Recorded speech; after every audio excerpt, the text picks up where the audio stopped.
17 years old. Yeah. You live in, in your dad's hotel, are you? Yep. Rent-free, I'm taking it? Well, yeah, but like I say, I used to do a lot of painting and 17, renovating. Yeah. Living in your dad's hotel. Yep. Free. Yeah. The poor guy, he's probably desperate for money. They were probably struggling that year because everyone went through a bit of a crisis back in the old days. Well, it was back in the 80s. Yeah, so that's what I mean. Maggie Thatcher's reigning and all that. No one had any money. So your dad thought, I know, I'll open the hotel for Christmas. He wanted a bit of extra money. Yeah, quite rightly so. Yeah. And I'll ask young Brian here if he'll help me over the Christmas period. So when your dad came to you, which would have been hard for him to do, he's a manly man and it would have been hard for him to swallow his pride, ask his young 17-year-old chap. Yeah, and my brother. And your brother. Oh, would you mind working in the hotel this Christmas, Brian? And what just do the face that you did when your dad asked you. Go on, do it. Well, I'll do it, but do you know what? You know on Polar Express when he goes, end of the magic. There you go. That was it. That was the end of the family Christmas break. Oh, I bet you were a miserable sod that really, Christmas. really was. Hello. I could eat about 1.5 million of these. Well, nobody's perfect. Welcome to the It's a Drama podcast. Daddy, I love him. My mother thanks you. If you can't say something nice. All right, Mr. DeMille, I'm ready for my close-up. Hello and welcome to the It's a Drama podcast. I'm Liz. And I'm Brian. And today we bring you this Christmas special. I've always wanted to say that. A Christmas special. Got a Christmas special. But what if someone's listened to this in July? Doesn't matter. It's Christmas. Just rewind it back. Yeah. We are recording this episode. It is the 21st of December. And we thought we would have some fun, share with you a Christmas past. You don't know about this yet, but I'm just telling you now, so listen. A Christmas past. Is it a bit Dickens? A Christmas future, a Christmas present, what we're doing in New Zealand right now, Christmas time. Yes. And a Christmas future. How we would like the Christmas to be, what our ideal Christmas would be, and stop frowning. No, but I'm thinking the future, as in not the future coming in 4 days.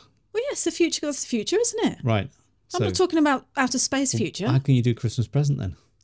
Because I'm saying what's going on now. We're going to talk about the things that we are experiencing right now, Brian. Okay. Why we're going to dive deep into why you're sitting over opposite me in your little pink t-shirt, looking worried, with your hands on your knees. Do you think I need to get a bell? Why? So when it chimes once and then chimes twice and chimes 3 times.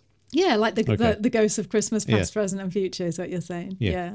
So, that's how the show is going to be. And I'm really excited to do this because I've been thinking about this all morning, actually. I thought, that'd be a really good thing to do. That would be so cool. And then in the middle of the podcast, in Christmas present, I will treat you to another reading of the book that is due to come out early next year. Yes, my book. I'm getting really confident now, actually. Yeah, and you've got an update to talk about as well on that, haven't you? As well, because you've progressed. But that will, I suppose, go on to the Christmas present. Yes, Brian. There we go. What I was going to say is I'm feeling quite confident about reading my book out loud because of all the wonderful, fabulous responses, positivity from people. That we've had from people saying, wow, keep going, really liked it. I'll buy the audiobook. It's just been really, really heartwarming and really positive. No, it's been amazing to actually listen to some of the emails and things that people have sent to you, and lots of lovely people have sent you voice messages as well, haven't you? I know. Really nice voice messages from people who I love and I've got a lot of respect for. And it's really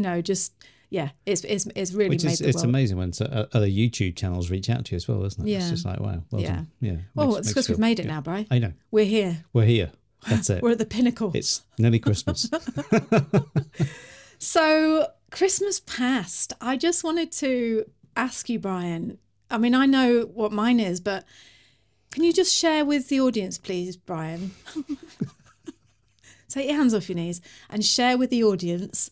What a Christmas gone by and years gone by? Can you think of it can either be your worst or your most favourite, your best Christmas? Don't try and make it too negative. Oh. But go on then. Go on, because obviously that's what you want to do, isn't it? I can see it. Do you know what? Well, what was it? Well. Go on. I'm going to take you back. Oh, God. I think I was 17 years old, or 16 or 17. And we had a hotel in Cornwall Mum and Dad had a 16-bedroom, real proper English bed and breakfast style hotel, but it did do evening meals as well. So it wasn't just a bed and breakfast; it was a hotel. It wasn't a B&B. Think Fawlty Towers in Newquay, wasn't it? Yeah, it wasn't even as flash as Fawlty Towers, you know. But it had a bar and it had a dining room and it had a TV lounge and it had H&C in all rooms, hot and cold that is, and a shaver point. Hot and cold. Yeah, that's it. No en suites. There was 3 toilets and 2 showers, and that was it. And it would take up to, I don't know, 65, 70 people. Hey, get up in the morning first and get... And did you live in the hotel with them? Yes, we used to live in the hotel in the winter. Right. Because it used to close around the last sort of back end of September. And so it would open again at Easter. Right. And that would be the normal season apart from this year. Because guess what? Dad turned around to me and said, "We're going to open for Christmas." And I was like, what? Because normally you'd just get all that time off and you'd be renovating or doing different work and stuff like that. Laying in bed on the dole. That's it, laying on the dole, yeah. Laying on the dole. Costa del Sol dole. And not only were we opening, but we were going to open to Saga. What's that mean? Saga is the over 60s. So it was the something of the golden age. I can't remember what the Saga stands for, but basically it was OAPs. And I just think I couldn't think of anything worse than opening. And how many days are we opening for, Dad? And it's like, we're opening for 4 or 5 days over the Christmas period. And they all turned up, all the people on Christmas Eve. And it was just a nightmare because not only was it, like I said before, we did evening meal, we were going to do lunches as well. Oh. So can you just imagine it? You know, it's serving breakfast at 8 o'clock. And then by the time you cleaned up and gone through everything, and then it was morning teas. And then it was lunch, which was around about 12:30. And then it was afternoon teas. And then it was evening meal, which I think was actually served at 6 o'clock. And then the bar at night. Brilliant. So how did you feel then when your dad said to you, "Hey, young Brian," because how old are you? So I would say 16 or 17. Well, let's say 17. Yeah, let's go 17 then. I would say 17. Old enough to know better. Yeah. So when 17 years old, you live in what? In your dad's hotel, are you? Yep. Rent free, I'm taking it? Well, yeah, but like I say, I used to do a lot of painting and 17, renovating. Yep. Living in your dad's hotel. Yep. Free. Yeah. The poor guy, he's probably desperate for money. They were probably struggling that year because everyone went through a bit of a crisis back in the old days. Well, it was back in the 80s. Yeah, so that's what I mean. Maggie Thatcher's reigning and all that. No one had any money. 80s. So your dad thought, I know, I'll open the hotel for Christmas. He wanted a bit of extra money. Yeah, quite rightly so. And I'll ask young Brian here if he'll help me over the Christmas period. So when your dad came to you, which would have been hard for him to do, you know, he's a manly man and it would have been hard for him to swallow his pride, ask his young 17-year-old chap. Yeah, and my brother. And your brother. Oh, would you mind working in the hotel this Yeah. Christmas, Brian? And what just do the face. Do the face that you did when your dad asked you. Go on, do it. Well, I'll do it, but do you know what? You know on Polar Express when he goes, "End of the magic." There you go. That was it. That was the end of the family Christmas break. Oh, I bet you were a miserable sod that I really, Christmas. really was. I was. Do you know who I feel sorry for? I had a lip that you could have tripped over. I bet you bloody did. And do you know who I feel sorry for? I feel sorry for, well, first of all, I don't like that like that you're calling them OAPs. Yeah. Because they're the same age as you are now. No, and that's what's crazy. But they all used to look like all super grey heads, and they were only just retired. And you're like, So anyway. They obviously came over on some sort of package, and I feel sorry for them because they turned up on a bus. Did they? Yeah. From where? From the train station, I think it was. But where have they come from in the country? All over the country. Had they? Yeah. Was it like a cheap deal? It was a real cheap deal. Honestly, it was. I think at the time, it was £15 a day around Christmas. 15, whatever it was. It was. We hardly got any money from it. It's just. I think poor people, those poor old people, bro. How much did you make? After he paid for everything, it was about £300. Oh. Was it really worth it? But they come to your hotel, you know, end of year, they're old, you know, they just want a nice break, and they come and they get Christmas morning, they come down to breakfast. What did they have for their Christmas Day breakfast? Bacon and egg. Oh, right. Well, that's all right then. That's a nice thing. It was a full English breakfast. And you served it to them, did you? Bacon, eggs, yes, I did. And yes. When you took their plate over to them in both hands, holding both hands with your plate, and you put it down in front of the TV. I used to take 4 plates in at once, actually, not just 2. I don't believe that. Yeah, I did. Really? Yeah. Okay, so when you went in with your bloody Greek waiter there, all balancing all over your arms and your shoulders, and put them down on the table. Throw it on them. What did you say to them on Christmas morning? Merry Christmas. Oh, you did say I that. did. I was a lovely young chap. I really was. Yes, I didn't let them see it, but they knew that I didn't want to be there. And not only that, you used to like say, right, we're taking a break now from 2:00 till 3 until we serve afternoon tea. And it literally to the pips, because it used to be on the radio, the like beep, beep, beep, and it would be like ring, they would ring the bell and they would just all burst out laughing. And you'd go in and you'd be like, you little shits. Really? Yeah. Just tell you what, you wouldn't be getting a Did you very get any strong tips? cup of tea. Probably about £3 Really? back then. Yeah, which wasn't very much. They'd like give you 10p. And you're like, really? What am I going to do with that? Can't even get some pick and mix for that. So was that your worst Christmas because it was the end of the magic or because you had to work? Yes, because, I don't know, it was... You know, even when you're 16, it was getting less because my brother wasn't there. I think that year, that went on the 16th one because he was still living up north, and I'd moved down to Cornwall with the family. And my sister, I think by then, she had moved out of the house, and so she missed out on the lovely Christmas. Oh, so you didn't have your brother to help then? It was just you? No, my brother was, when I was 17, on that, yes, he was. Okay. He'd moved down the following year. So I'm thinking, I'm not great. being funny though. By 17, it's a bit, it's not like you're a baby, is it? No, but there's better things to do, isn't there? Well, what else would you have done on Christmas? I don't know. I probably would have gone out with my brother to the pubs and things Well, you because he was a could've- lot older. Well, they never used to ID me back then. No, okay. Yeah. So All right anyway. then. So that was your worst Christmas, was it? Yes, I have to admit, yes, just for the fact that it just didn't feel like Christmas one bit. Although we had a Christmas tree in the hotel, an artificial one, I'll have you know. Yeah. Aww. So it just, that's I just remember because having to work. Yeah, and I think the following year was the I've same. got a lot of respect for people who work on Christmas Day, Bri. I have as well. It'd be horrible, wouldn't it? Yeah, Imagine that. But they didn't have any respect for me because they were. Shut up! They were paying their. You've got a chip on your shoulder. It's not a chip. It is. It's a chip on you. What are you on about? They haven't got any respect for me. But they didn't. They're on their holidays. They're paying Exactly. to be there, Brian. Yeah, be nice then. Oh, God, can you imagine? I know. I wish I had a video back then or a phone that you could have filmed it like. No, but I've got a lot of respect. Missed all the Christmas programs. Yeah. I've got a lot of respect for people who do work on Christmas Day because I think they've got to put on that happy face, haven't they? Especially in like hospitality and stuff. Yeah. You know, you've got to be like you want it to be happy for them. Well, you do because the it's like the thing is like we didn't really get paid for it, like because we were obviously living rent free. So we didn't see any of the money anyway, and we just had to work. So if I phoned up your dad now and said, "Hey, Ron, did Brian ever get any money for that Christmas that he worked?" He would say no. It would be a no. Yeah, because that was part of the deal, I think. All right, I'm going to move on now, Brad, because I've business. I've Don't got work this, in a family business. I've got this feeling that you just want to. I don't know. You're holding a lot of bitterness, resentment. It's not. I let it go a long time ago, but you asked me where it was, and then it reared its little head up. Want to talk about a Christmas? This was it. This was my worst Christmas. In fact, I've got to say, it was my worst Christmas. And you're not going to like this because this involves you as well. Right. My worst Christmas. Well, first of all, I just need to give you a little bit of backstory. When when you go into a relationship and you always say, "Oh, what do you do on Christmas Day?" or "What do you do for birthdays?"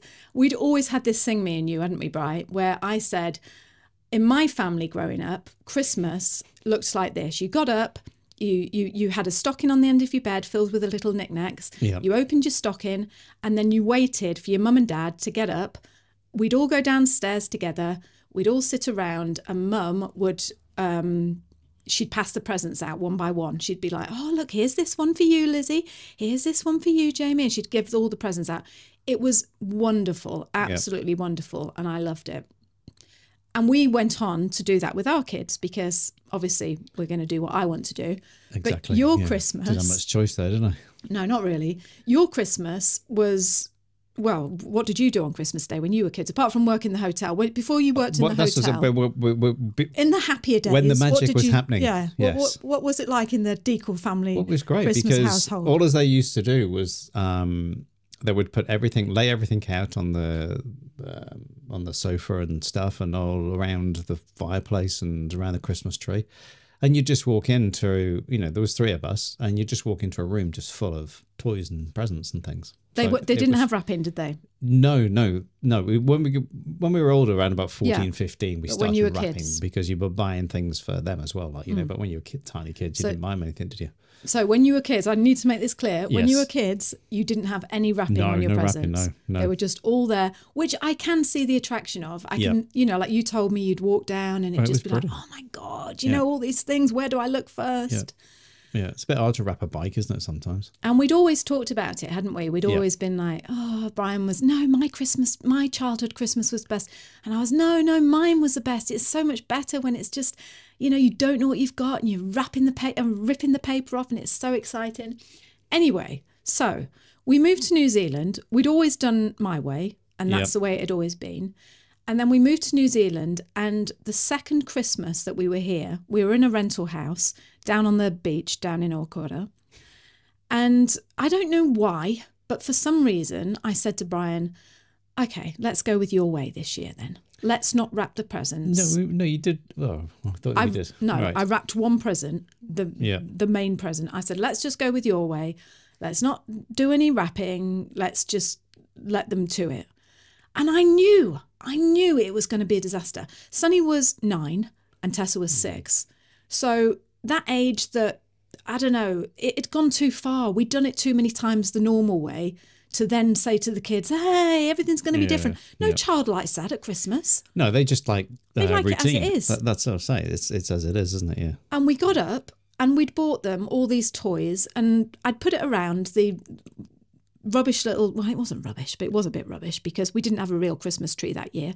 And we were in a rental and we'd put this fibre optic Christmas tree and we just put all the presents out.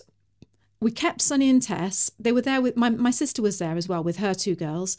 I told her what we were going to do and she was like, oh yeah, whatever, because she's really easygoing, not like me. And she was like, yeah, we'll just go with the flow. And I kept them in the bedroom and literally we said, right, okay, 1, 2, 3, open the doors. And they ran out and it was just mayhem. It was just, do you remember? Yeah. I think it would have been different if, you know, your nephews and our nieces hadn't been there, like, you know, and not only that, and no, I don't blame them, but not only that, they got their presents before they came over. So yeah, but it wasn't even that bad. It was just a bit weird. I'll wasn't never it? forget the way Sonny was. I think that's why you didn't want to open give them the presents. I think. I don't know. No, he was just going crazy. He just he went for the biggest present first, didn't he? He did, and then everything else was rubbish. And that's the thing. Yeah. Is if you run into a room, I think had we bought him a scooter or? No, do you know what we bought him actually? You know, a Star Wars lightsaber, build your own lightsaber box. Okay. So it was a huge box, but there wasn't that much in it. It was just because it was all crystals and things, and I think, you know, to make your lightsabers with, and this, that, and the other, different coloured tubes and stuff. Like, you know, so the box looked quite big, even though it wasn't that. But that's what he went straight to, didn't he? And it was just like, yeah. And then everything else after that was a just completely ignored, and everything we were like, oh, but look at this! Look, don't forget about this jigsaw. Yeah. Oh, look, Father Christmas has bought you this book as well, and these socks. And all he wanted to do was make his lightsaber. It was. He was just, and he just turned into this complete monster child. Yeah. And so that was freaking me out because I was worried that my sister was going to think that I'd raised a monster child and was judging me. And I hated you because it was all your idea. So that was but I did. Yeah. Do you remember you bought me that camera and I was just I was in such a mood that Christmas. Yeah, I took that camera back in the end. Well, no wonder because because it was an expensive camera and it wasn't what I wanted. No. It was like, I didn't want you to spend, I don't mean that in a horrible way. I mean, I didn't want you to, I was annoyed that you'd spent that much money because I could see how expensive it was. Yeah. And I was trying to be, you know, like, oh, I wish you'd just got me some rose petals and written me a poem. Yes. You know, like a normal thoughtful husband would do. Yeah, there you go. Yeah. But no. But not a camera so you can capture your kids' memories. No, it wasn't good. Well, Brian, it wasn't that sort of Christmas. I didn't want to take any pictures because I freaking hated that. Honestly, I could have just given him a flipping good kick up the backside that Christmas. I know. And I could have kicked you straight after him because it was like, this was all your idea. So it just went downhill. The minute Christmas morning was just, and we couldn't get it back, could we? It wasn't like... No, and even, I think it was on Boxing Day, I think your sister left and we went down to a place called Corbett Park and Sonny nearly killed himself on the little motorbike. Yeah, that was horrendous, story. wasn't it? Yeah. Again, that's what I mean. That Christmas, it was just It was all over the place. It was rubbish from start to finish, wasn't it? Just couldn't get it right. No, we couldn't. And I don't know. Until we got the money back on the camera, and then we were okay. Well, yeah, then I started smiling then, didn't I? That was all was well then. So yeah, that was my Christmas. And that was one that I would never ever do that with the kids ever again. No. So from now on, and always in our house, the kids come out. Even now, 18 and 21, they sit there and it's like, okay, this is from Bri, this is to you, Bri, this is from me, and okay, this is yours, Mum, and we just hand them out nicely. Yeah, it is nice, and it makes it last longer. Yes, it does. Oh, I'm sorry. I feel like, I don't know. I can sense a bit of a mood coming on from you over there. Do you wish we could do that again, Bri? What? The Christmas? Do you wish you could relive it? No. I'm not saying your Christmas wasn't good. No. It's the thing is what my mum and dad never saw was our faces. So, I know. And that was they just stayed in bed selfless. because they were so probably whacked, That's really that's a very selfless act, isn't it? Yes. Because they go to all that trouble, getting you all those lovely gifts. But it just kept the magic, I suppose, because it wasn't from them. See, that's why. That I must admit that is a winner. Yeah. That is a really good move on your mum and dad's part. Yeah. Because I never thought about it like that. Like you say, it was Father Christmas, and why was your mum and dad there going, do you like it? Yeah. Does it fit? Let's have a look. Yeah. You never thought they got it, But anyway, it's what worked at the time, isn't it? That's the thing. So our Christmas present right now. Yes. Let's just bring it forward to what's going on right now. We'll just keep it brief. I told you last week about the editor that gave me a bit of a rundown and gave me a bit of a whacking with her words. If you didn't listen to that podcast, you can go back and listen to it. It's called The Harsh Realities, and it's the story of what it was like when I submitted my first draft, my first manuscript to the editor, and she basically said it was rubbish. Yep. After that, I went and contacted another lady that I'd been in touch with before, a couple of times before. You've got to go for a few editors, haven't you? Yeah. And we had a Zoom call. I said, can we have a Zoom call together? To cut a long story short, we had a Zoom call. She's from America, which at first I thought, is this going to work? Because I told you last week, I was almost like, it's written by me. I'm British. The humour's very British. Will an American understand it?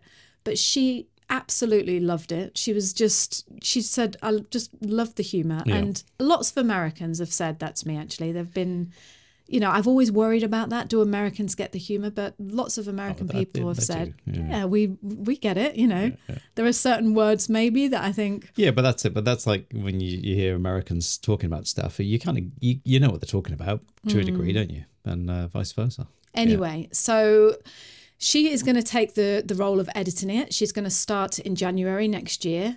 And we're going to have a wonderful relationship together. We're going to work together. And I've got a really good feeling about her.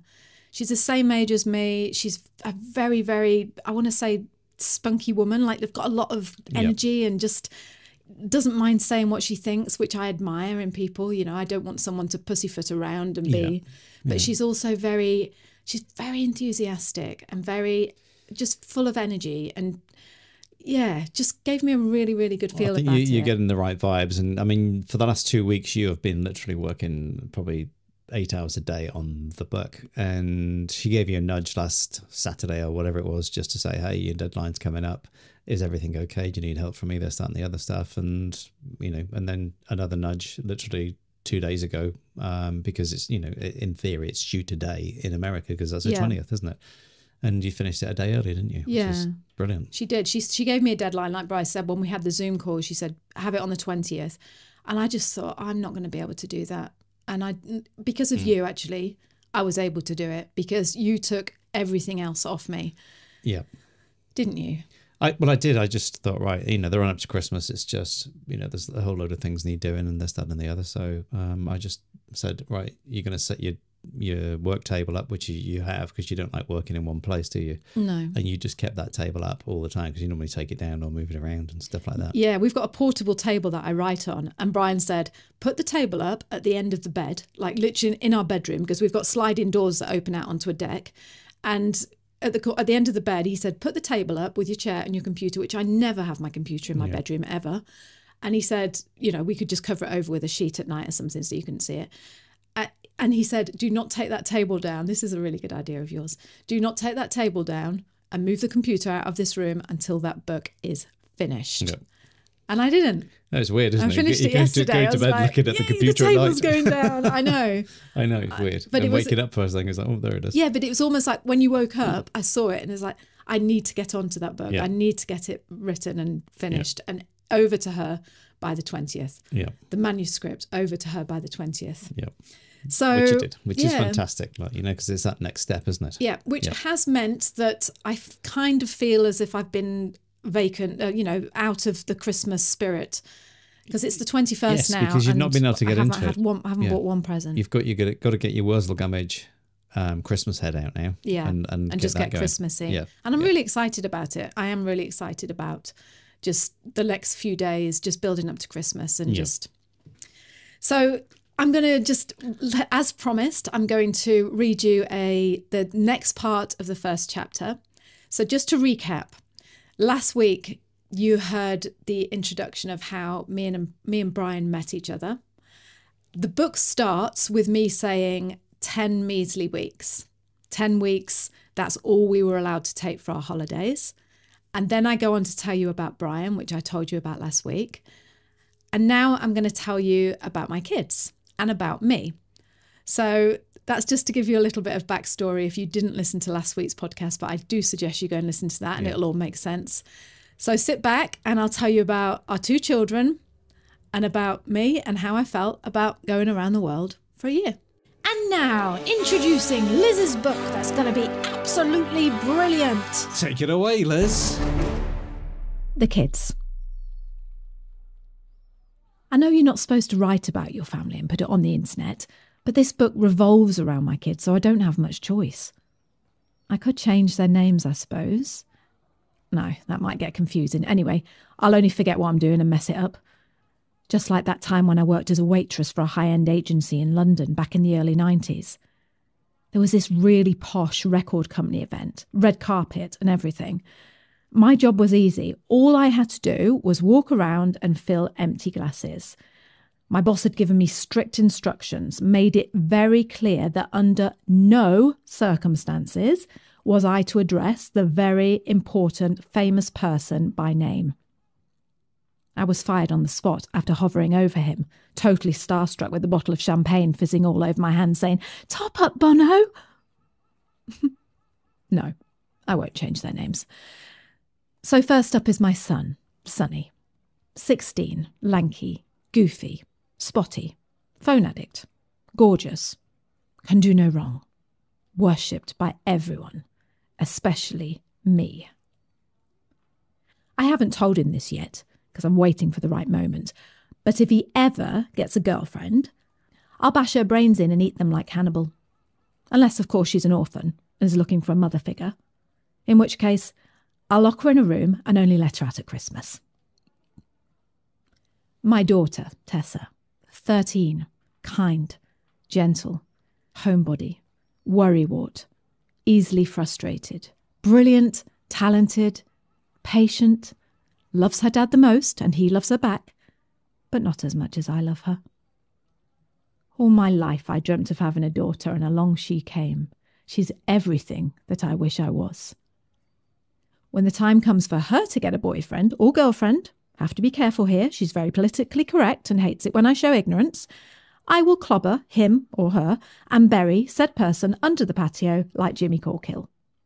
Either that, or I'll put said person in the bedroom with Sonny's girlfriend and hope they fall in love and escape together. Perfect. Me. And then there's me, Liz. An average mum married to an extraordinary man, living with 2 wonderfully but typically annoying teenagers. A woman who pees herself when she laughs, which isn't that often, thank God. A woman who loves wine a little bit too much, who, more than once, has poured the entire bottle into a plastic measuring jug and then topped up her favourite glass to see exactly just how much over the standard recommendations she is guzzling every night. Liz, a woman who isn't ready to get old, who longs to go hot air ballooning in Turkey and ride camels in the Indian desert, even though she's terrified of heights and can't straddle a bike without bringing on cystitis. Liz, a woman who one day chose to be brave, to do the thing that she'd always dreamed of doing, to take her family and travel the world, despite the fact that up until last month she thought the Terracotta Army was some sort of Nazi religious camp in Texas. So, okay, all up to date.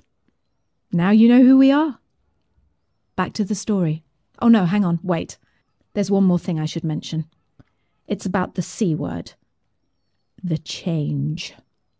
Since turning 50, I suffer from terrible brain fog, and it makes me forget things.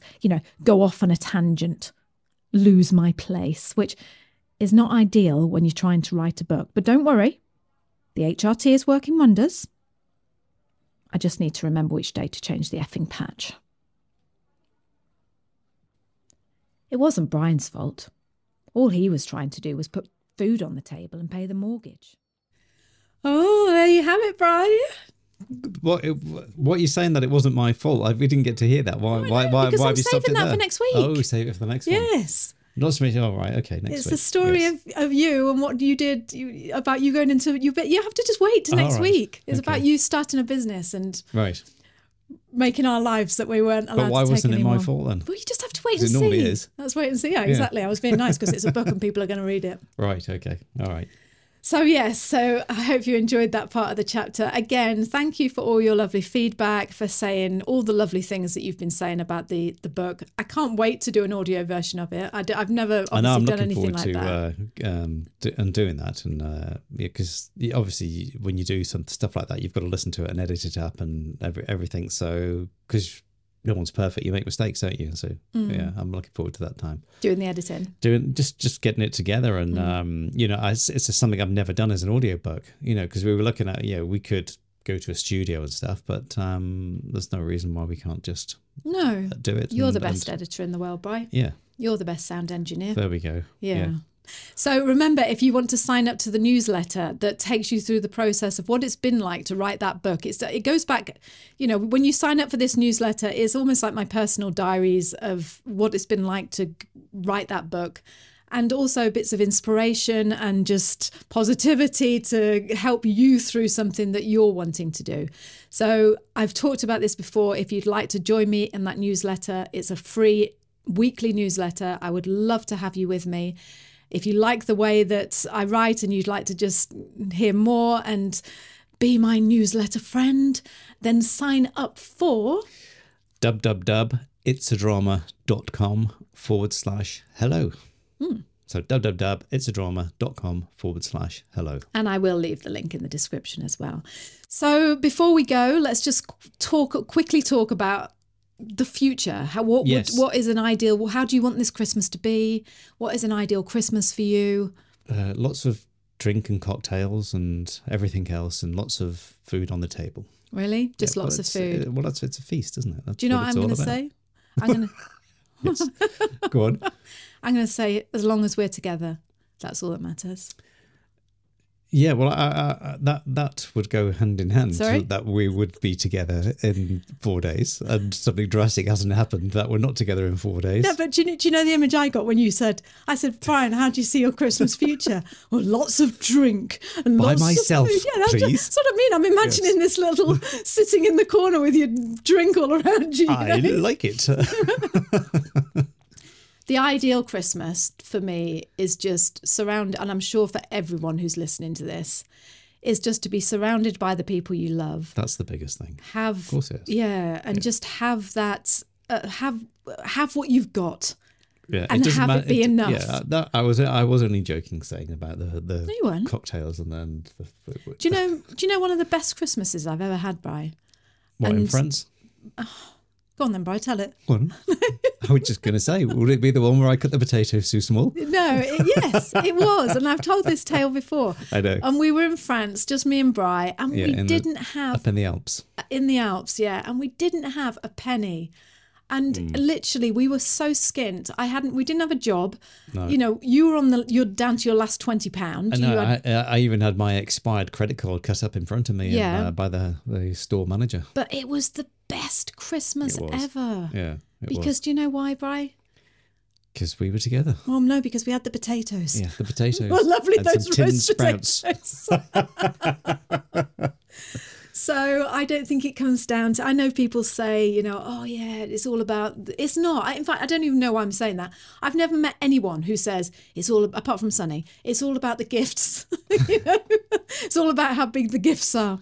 Yeah, no, it's not about what you've got and how much you're giving people, because we're having quite a frugal Christmas this year, aren't we? Well, we really are. Well, we are, because it just is, because, you know. It feels frugal because we're feeding 6 people. That's why it feeds frugal. And the reason we're feeding 6 people is in case Tessa's boyfriend comes over, Finn, who is very welcome, and Hannah, you know, Sunny's girlfriend, and she's very welcome. And you've got to have enough food for everyone to be able to come over. And you do, because you just want it to be the family home that they want to be here. That's the whole idea of home for the holidays, isn't it? Yeah. Yeah. So it's been nice just planning for that. But yeah.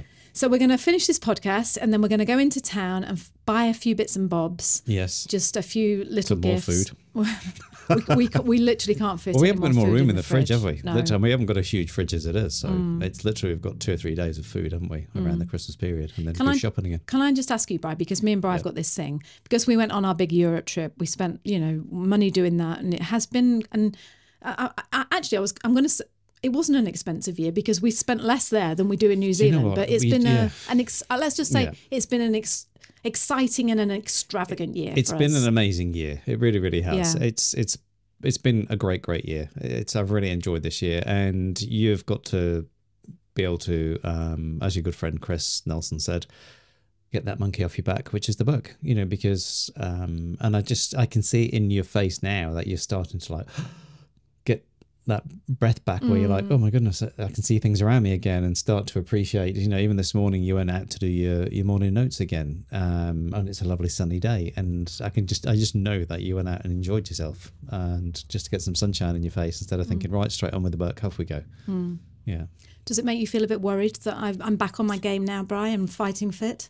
Yeah, because I had all this time to do stuff, and I could just go and sit down in the shed and make me think I was clearing things up and just hide. And now it's like, come on, let's do that. Yeah, let's do this. Let's do this, do that. But yeah. So yes, wherever you are and whatever you're doing this Christmas, we would just like to say, regardless of whether you celebrate Christmas, whether it's a happy Hanukkah or if it's Diwali or whatever it is you're doing, just be happy. Just know that we love you. Know that we are so grateful that you're here with us each week to, take the time to listen to us and to spend this quality time with us. Yep. We just want you to be super happy, super chilled and relaxed, and just have a wonderful, wonderful time. Yeah, a wonderful holiday break, because most people do have to break for this time of year, don't they? And, if you are working in a hotel, cheer up, for Christ's sake. Yeah, come on, put a smile on your face. Yeah. Think of all those old age pensioners that OAPs, have waited all year for this holiday. That's it. Get a cup of tea off you. You at least be happy. Okay, until next time, we will see you one more podcast before the end of the year, and we'll see you then. Yeah, so we're going to have to sneak that one in between Christmas and New Year. Yeah, we'll try and do that. Yeah, and get it out to you. If not, stay safe, stay happy. Thank you for being here. Sending you bags and bags of love. Yep, so kia kaha, stay strong, kia u, stay true, and a very Merry Christmas to all. So take care, and we'll see you soon. Bye. Thank you so much for joining us this week. We have absolutely loved your company. If you enjoyed the show, then head on over to your favourite podcasting app, leave us a review. Obviously, it's got to be the 5. Don't bother if it's going to be 1. Don't say that. Yeah, I mean, just stay where you are. If you're not going to give me a nice review, I don't want to know. You can leave us whatever you want, but let's just say that we prefer the higher the better. Yes, obviously. Come on now. And don't forget to share this podcast with your friends, just with someone who needs cheering up or a little bit of laughter or just needs inspiring. Sharing is caring. Hit the share button. Help us along and help everybody else and, join the club. Yes. And don't forget, if you would like to be part of my email newsletter, where I will send you a very, very real and honest email every single week, inspiring you, making you laugh, just being part of your life, then head on over to www.itsadrama.com/newsletter. Say it again, Bri. www.itsadrama.com/newsletter. I will wait for you there. I can't wait to get to know you better. Should we just do a little bit more? No, let's go now, Bri. Let's go. Get the wine out of the fridge and let's go. I'm gone. Okay, bye. See you now. Bye. Bye.